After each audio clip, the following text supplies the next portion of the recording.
Salut tout le monde, ça vous est déjà arrivé comme ça, sans prévenir, alors que vous flânez tranquillement, de sentir l'odeur d'un croissant chaud sortant du four au coin de la rue, et bam!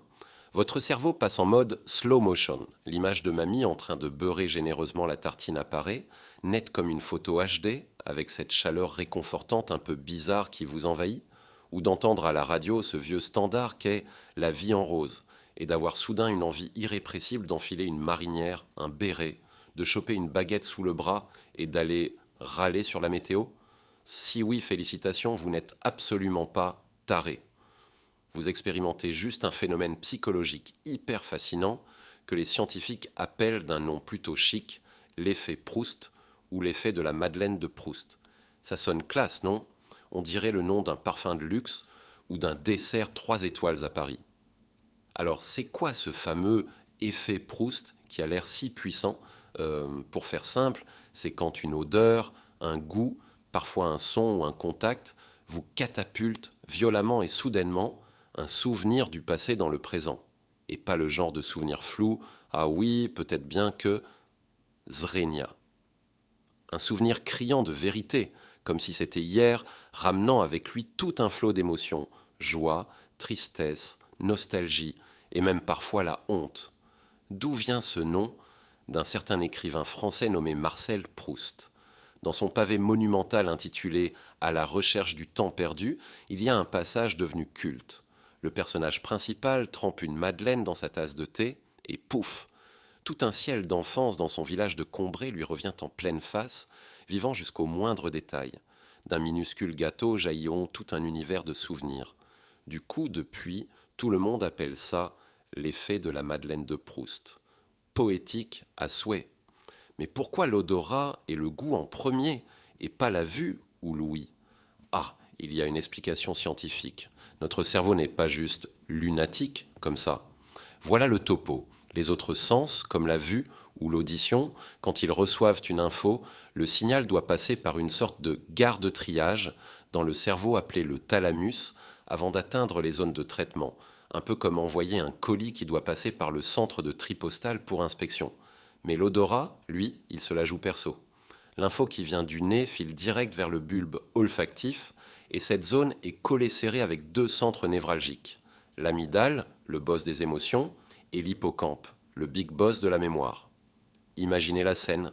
Les autres sens font la queue pour prendre l'ascenseur vers l'étage souvenir et émotion. Pendant que Monsieur Odorat a son propre tunnel VIP, il déboule direct par la grande porte et hurle Ohé, émotion, yo souvenir! Vous vous rappelez cette odeur? Envoyez-moi un aller simple pour l'enfance, et que ça saute! Voilà, un truc dans ce genre.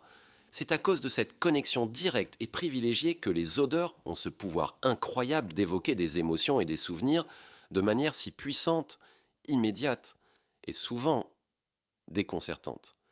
Et cet effet Proust, il s'immisce partout dans nos vies. L'odeur, le roi des souvenirs. Vous sentez l'odeur des crêpes au sucre chaudes dans une fête foraine. Peut-être que ça vous rappelle direct une sortie d'enfance, cette excitation en attendant la galette dorée. L'odeur de la lavande, boum! Le champ violet à perte de vue en Provence s'affiche avec le chant des cigales et le soleil d'été qui tape. Le parfum familier d'un ex. Aïe, aïe, aïe. Là, ça dépend de l'humeur, hein. Parfois c'est une balade mélancolique, parfois c'est une esquive ninja dans les rayons du supermarché. Même des odeurs moins glamour, comme cette odeur humide si caractéristique du métro parisien. Elle peut aussi rappeler les matins pressés pour aller en cours ou au boulot, une partie intégrante de l'essence de Paris. Le goût, le frère jumeau de l'odeur, ce goût sucré et légèrement acidulé du carambar de votre enfance, le goût si particulier d'un bon camembert bien fait, ou le summum, la scène culte dans Ratatouille, le critique gastronomique Anton Ego goûte la ratatouille et zip! Retour instantané à l'enfance avec le plat de sa mère. Une démonstration magistrale de l'effet Proust à l'écran. Le son, la bande originale du passé. Vous réentendez une chanson d'Édith Piaf ou de Charles Aznavour. Peut-être que ça vous évoque ces après-midi en terrasse de café, ou l'ambiance chaleureuse à la maison quand vos grands-parents sortaient hors les vieux vinyles. Le son des cloches de Notre-Dame, avant l'incendie. Ce n'était pas juste un son, c'était un symbole, la mémoire sonore de toute une ville, même le cri d'un vendeur ambulant dans la rue. Chaud les marrons, chaud. En hiver, c'est aussi une note de musique très particulière dans la partition de nos souvenirs. Le toucher, la caresse qui fait ressurgir, toucher une écharpe en laine tricotée par grand-mère, la sensation chaude et un peu rêche peut vous ramener aux hivers d'antan. La sensation du sable fin sous vos pieds sur une plage de Normandie. Les souvenirs des vacances d'été déferlent. Ce qui est fort avec l'effet Proust, c'est qu'il débarque sans invitation. Vous ne cherchez pas activement ce souvenir et paf, il vous tombe dessus. Parfois c'est adorable, mais parfois c'est franchement malvenu. Imaginez, réunion super tendue, et soudain vous sentez une odeur de pain grillé identique à celle du petit café près du collège, et hop, votre esprit s'évade, ne pensant qu'au goût riche de ce pâté que vous adoriez. Si le chef vous appelle à ce moment-là, vous risquez de sursauter.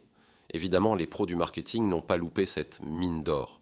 L'odeur de viennoiserie à l'entrée du supermarché, l'arôme de café dans une librairie, le parfum fleur de coton de l'adoucissant, tout est calculé pour activer des sensations agréables, familières et bien sûr nous faire ouvrir nos portefeuilles plus facilement. Malin mais un peu manipulateur, non? Voilà, notre cerveau est décidément une incroyable machine à remonter le temps et nos sens en sont les boutons magiques. L'effet Proust nous rappelle que le passé ne réside pas seulement dans de vieilles photos ou des journaux intimes. Il est vivant dans chaque inspiration, chaque bouchée, chaque son qui nous entoure. C'est ce fil invisible qui relie notre présent aux doux fragments d'hier. La prochaine fois que vous vous surprendrez à dériver vers le passé juste à cause d'une odeur fugace, ne chassez pas l'idée.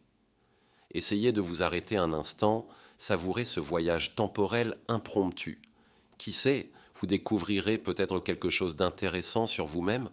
Considérez que votre cerveau s'offre un petit moment Madeleine plein de poésie. Et vous alors? Quelle odeur, quel goût, quel son ou quelle sensation vous a déjà propulsé dans le passé de la manière la plus forte et inattendue? Partagez votre propre moment Proust dans les commentaires ci-dessous. On trouvera peut-être des compatriotes de souvenirs. Merci de m'avoir suivi. N'oubliez pas de liker, partager et vous abonner si cette vidéo vous a plu. On se retrouve pour de prochains voyages mentaux. À bientôt.